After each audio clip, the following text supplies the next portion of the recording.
Então, vamos às células.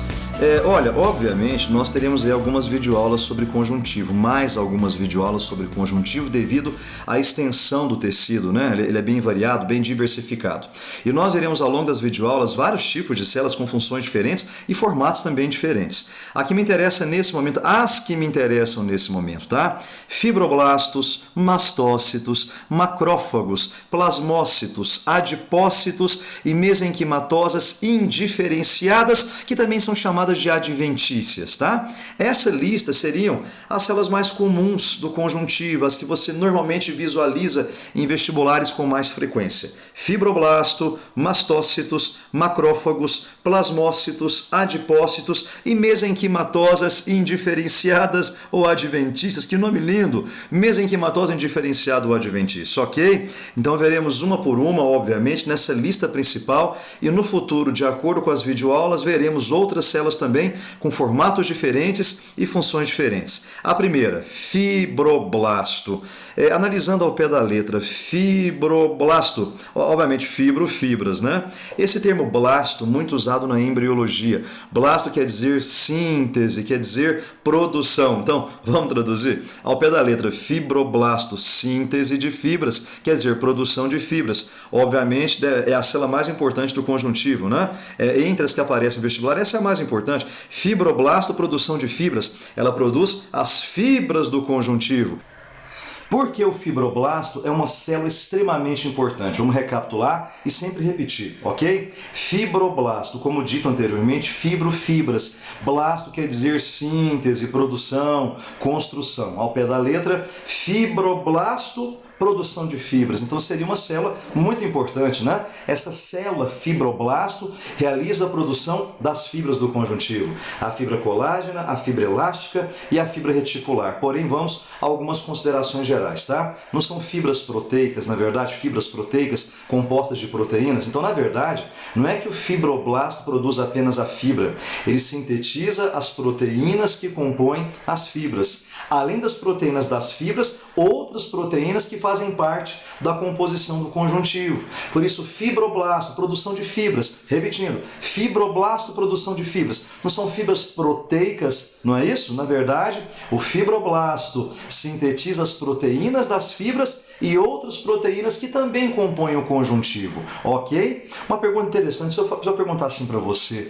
Aí você me fala, Daltinho, tá, tudo bem. O que o fibroblasto tem dentro dele? Ele é uma célula? Tudo bem, é uma célula, mas quais organelas encontramos em grande quantidade dentro do fibroblasto? Vamos traduzir? Não é uma célula que sintetiza proteínas que compõem as fibras? Quais organelas, quais orgânulos, quais estruturas citoplasmáticas nós encontramos dentro do fibroblasto? Vamos pensar um pouquinho. Ele não sintetiza proteínas, então organelas voltadas à síntese de proteínas. O fibroblasto tem uma grande quantidade de ribossomo, que é um tipo de organela que sintetiza proteína, muito retículo endoplasmático rugoso, uma grande superfície de ergastoplasma, que é o retículo rugoso, porque também sintetiza, também transporta proteínas, e complexo de Golgi bem desenvolvido, porque armazena proteínas. Muito legal, né? Ora, além das organelas, uma outra informação. O fibroblasto é uma célula ativa, jovem, que trabalha e produz proteína. Quando adulta, se converte em fibrócito e desativa e não produz mais proteínas, ok? Então, fibroblasto, na verdade, é uma célula mais jovem que produz proteína. Quando adulta, fibrócito, inativa e não produz mais proteína. Mastócito, macrófago e plasmócitos, essas três células, na verdade, são tipos de glóbulos brancos, ok? Vamos lembrar um pouquinho, glóbulo branco são células de defesa, também chamadas de leucócitos, ok? Então, mastócito, macrófago e plasmócito são glóbulos brancos, são células de defesa que participam do sistema imunológico. Obviamente, ao chegarmos em tecido conjuntivo sanguíneo, veremos outros brancos também com funções diferentes, tá? Vamos começar. Mastócito, macrófago e plasmócito são brancos, sim. A primeira, mastócito, não confundir com macrófago, nada a ver, né? Fago de fagocitose, citocélula. O mastócito é uma célula branca, é um glóbulo branco que realiza produção de heparina e histamina. Nós temos uma outra célula presente no sangue chamada basófilo, que desempenha a mesma função praticamente, produção de heparina e histamina, tá? Então, mastócito é um tipo de branco que realiza a produção de heparina e histamina.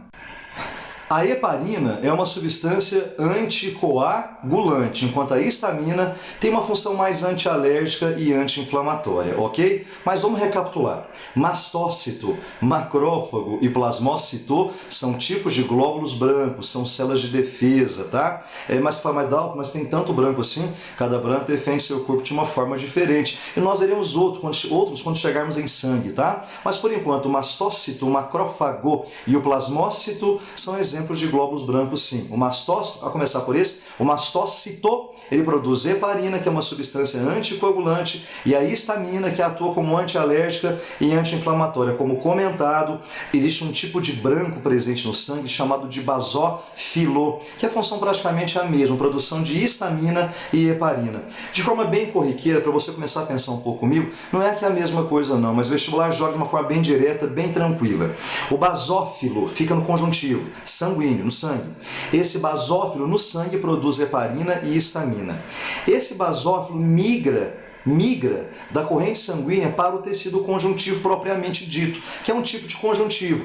E essa migração tem nome, quer dizer que o branco chamado basófilo migra do capilar da corrente sanguínea, passa pela parede do vaso e migra para o tecido, tá? Tecido conjuntivo. Ao chegar no conjuntivo, você dá o nome de mastócito. E a função é a mesma, produção de heparina e histamina. Não é que é a mesma coisa, nós pensaremos assim, ok? Na corrente sanguínea, conjuntivo sanguíneo, lá você tem basófilo. Essa célula chamada basófilo migra da corrente sanguínea para o tecido. No tecido conjuntivo, você fala mastócito. A função dos dois é a mesma, produção de heparina, anticoagulante e histamina, antialérgica e anti-inflamatória. E essa migração para o tecido também tem nome. Nós conhecemos como diapedese. Diapedese é a capacidade que alguns glóbulos brancos têm de migrar da corrente sanguínea para o tecido. Já o macrófago realiza uma defesa um pouquinho diferente. Macrófago, ele realiza fagocitose. É um glóbulo branco, é uma célula de defesa que fagocita os micro-organismos invasores. Além de micro-organismos invasores, restos celulares também, ok? Na verdade, é uma das primeiras células que atuam na defesa do nosso organismo. Ela, juntamente com uma outra chamada de neutrófilo. Tanto o neutrófilo quanto o macrófago realizam a fagocitose de micro-organismos invasores. Macrófago e neutrófilo, ok? Macrófago e neutrófilo é a sua primeira linha de defesa contra agentes invasores, tá? É a sua primeira linha contra agentes invasores. Sabe aquela bucha de canhão, os soldadinhos, o peão do tabuleiro do xadrez? Seria o neutrófilo e o macrófago, tá? A sua primeira linha de defesa, e ambos fazem a mesma coisa. Macrófago, fagocitose. O neutrófilo também. Macrófago e neutrófilo realizam fagocitose, fagocitam micro-organismos invasores a partir da fagocitose, emissão de falso pé. Lembra do pseudópode? É aquele mecanismo lá que nós vamos rever, tá? Quer dizer que o macrófago, e junto com o neutrófilo, é a sua primeira linha de defesa, realiza fagocitose de micro-organismos invasores, tá? Após a fagocitose, esse micro-organismo invasor será digerido. É uma digestão intracelular. Para começar a comentar um pouquinho a diferença básica entre neutrófilo e macrófago, tá? O neutrófilo, após a fagocitose, ele morre e vira pus. É chamado corpo de pus ou piócito. Enquanto o macrófago, ele não morre. Ele apresenta o invasor ao sistema imunológico. Bem rapidamente eu vou comentar com você a função do plasmócito, pois essa célula voltará com mais detalhes quando analisarmos tecido conjuntivo sanguíneo, ok? O plasmócito, na verdade, é um glóbulo branco que realiza a produção de anticorpos. Para você que está acompanhando nossas videoaulas, por favor, cuidado. Anticorpo não é uma célula de defesa, é uma proteína de defesa, também chamada de imunoglobulina. Então, o plasmócito é uma célula de defesa que realiza a produção de proteínas de defesa que nós chamamos de anticorpos, ok? Os anticorpos são proteínas de defesa. Bom, o último glóbulo branco da nossa lista inicial, né? Plasmócito. Só recapitulando, como já comentado, plasmócito é um tipo de glóbulo branco que realiza a produção de anticorpos. Não vai confundir glóbulo branco que é uma célula de defesa, com anticorpos ou imunoglobulinas, que são proteínas de defesa. Então, eu tenho célula de defesa e proteínas de defesa. A célula de defesa é o glóbulo branco, é o leucócito, que são vários, né? Exemplo, plasmócito, que realiza a produção de anticorpos, que são proteínas de defesa ou imunoglobulinas. Veremos no futuro, na verdade, que o plasmócito é uma célula ativa proveniente do linfócito B. O linfócito B, de bola, o linfócito B, ele sofre ativação, se converte em plasmócito e essa célula chamada plasmócito realiza a produção de anticorpos. Bom, adipócitos, a própria nomenclatura mostra o que é um adipócito, né? Adipo, adiposo, gordura, cito, célula. É uma célula de gordura. Adipócitos são células de gordura. Então, obviamente, quando chegarmos em adiposo, veremos melhor a função do adipócito. Porém, vamos comentar um pouquinho. Adipócito é uma célula de gordura. Bom, se o adipócito é uma célula de gordura, qual a função do adipócito? Vamos rever então a função da gordura.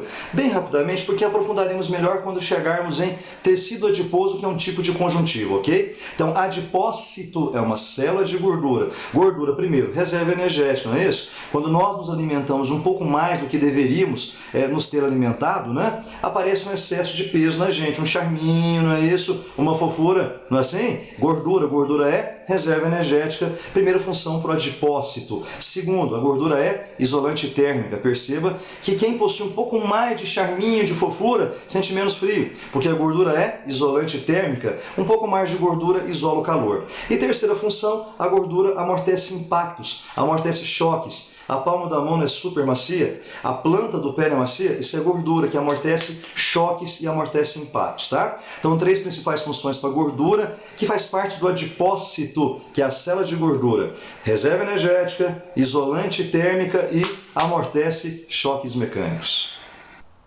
E apesar do seu nome bem diferente, né, mesenquimatose indiferenciada ou adventícia, essa célula é extremamente importante porque, obviamente, se é indiferenciada, ela ainda não se diferenciou. Na verdade, a mesenquimatose indiferenciada é chamada de célula tronco adulta.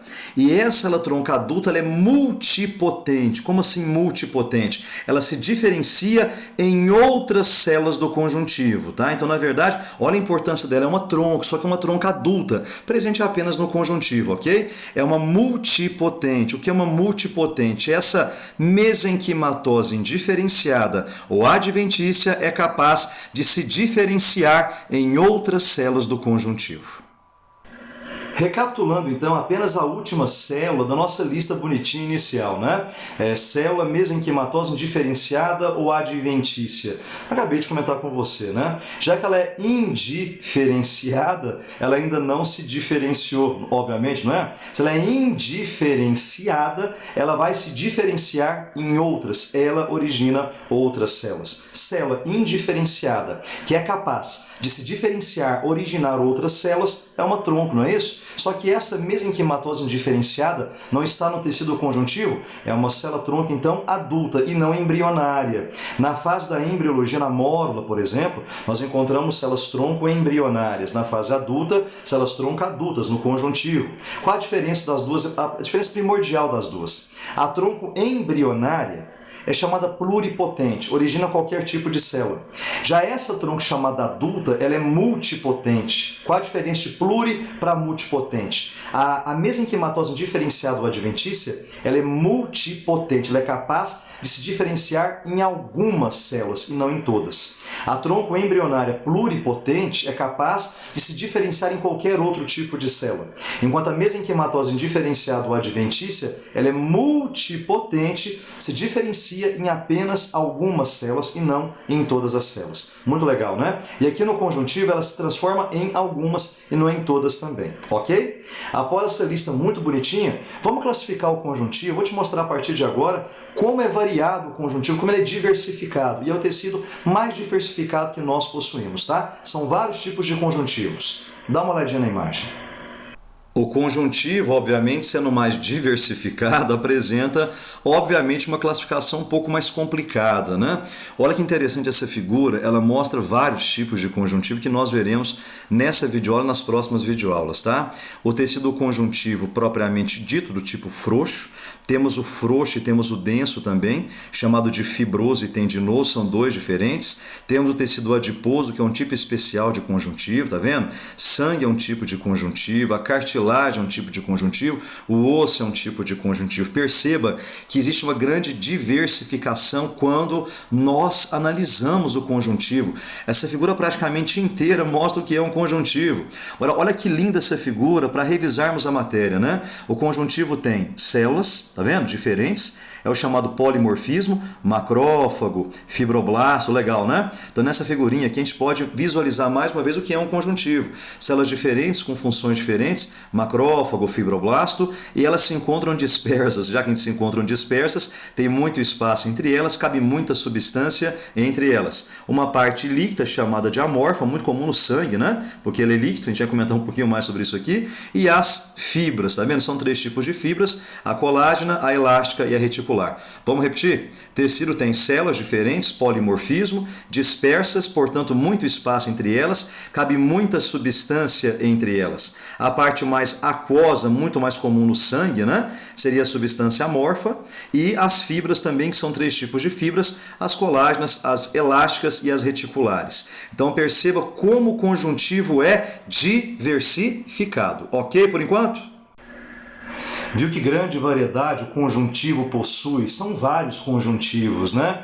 Ainda podemos ter a oportunidade, como tivemos agora, de revisar a ideia geral do que é o conjuntivo. Por isso eu parei de novo aqui para conversar com você. Células diferentes, polimorfismo, várias formas diferentes, com funções diferentes, essa é a cara do conjuntivo, e células dispersas, não é isso? Diferente do epitelial, que são justapostas. O conjuntivo, então, são células diferentes, polimorfismo em dispersão. E como se encontram dispersas, existe muito espaço entre elas, portanto, muita substância intercelular ou intersticial. Intercelular entre as células. E tem dois componentes, substância amorfa e fibras. Ok? Vamos voltar.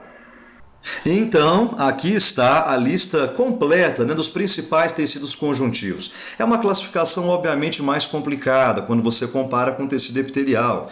Epitelial, batemos em cima de duas ideias principais. O epitelial de revestimento ou de proteção, você lembra? E epitelial glandular ou de secreção. Olha a variedade do conjuntivo. Agora vamos tentar entender um pouco mais simples, tá? Sem grandes complicações. Existe o verdadeiro conjuntivo e os chamados tipos especiais de conjuntivo. Essa nomenclatura é muito variável. Nós abordaremos essa ideia, tá? O verdadeiro conjuntivo, tecido conjuntivo propriamente dito, abreviando TCPD, tecido conjuntivo propriamente dito, e os chamados tipos especiais de conjuntivo. Ora, por que tipos especiais? São conjuntivos. O que é que leva a crer que eles são conjuntivos? Várias células em dispersão, polimorfismo, formatos diferentes com funções diferentes, muito legal de analisar. Já que se encontra em dispersão, muita substância entre as células, que é intercelular, que são conjuntivos, né? Então, o verdadeiro conjuntivo, tecido conjuntivo, propriamente dito, é o verdadeiro, propriamente dito, abreviando TCPD. Nós veremos aqui que são dois principais, o frouxo e o denso. Veremos passo a passo o que é frouxo e o que é denso, ok? E denso são dois, denso não modelado e denso modelado. A nomenclatura ainda aborda essa ideia. Tecido conjuntivo propriamente dito, do tipo frouxo e do tipo denso. Denso não modelado e denso modelado. E tipos especiais de conjuntivo. Adiposo, gordura, veremos funções principais da gordura. Tecido hematopoiético ou hematocitopoiético. Tecido sanguíneo ou simplesmente sangue, né? Tecido linfático ou simplesmente linfa, tecido cartilaginoso que compõe as cartilagens e tecido ósseo, obviamente, que compõe todos os nossos ossos. Vamos começar um por um. Bom, fechamos então essa aula introdutória de tecido conjuntivo e vimos então as principais características. Vamos recapitular para fazer um fechamento legal, né? Primeiro, origem do conjuntivo mesodermal. O conjuntivo ele vem da mesoderma, o folheto embrionário mesoderma ou mesoderme origina o conjuntivo, todos eles são provenientes da mesoderma. As células agora são diferentes. polimorfismo celular, células diferentes com funções diferentes. Elas se encontram dispersas, né? Quem que era justaposta mesmo? O epitelial, não é isso? O tecido epitelial tinha células juntinhas, justapostas, né? Aquelas se encontram dispersas em dispersão. Já que elas se encontram dispersas, tem muito espaço entre elas, cabe muita substância intercelular ou intersticial, né? Aqui no conjuntivo há uma grande quantidade de substância intercelular que tem dois componentes: substância fundamental amorfa ou substância amorfa e as fibras proteicas. Esta é a substância intercelular, certo? E paramos agora na classificação. Você pode perceber como é variado o conjuntivo, né? São vários conjuntivos, a classificação é bem diversificada, é bem variada, que nós veremos na próxima aula. Na próxima aula começaremos essa lista inteira da classificação do conjuntivo, um por um, com as suas principais células e principais características. Beijo da Altim de novo, um grande abraço para você, até a próxima videoaula, bom descanso, bom estudo, tchau!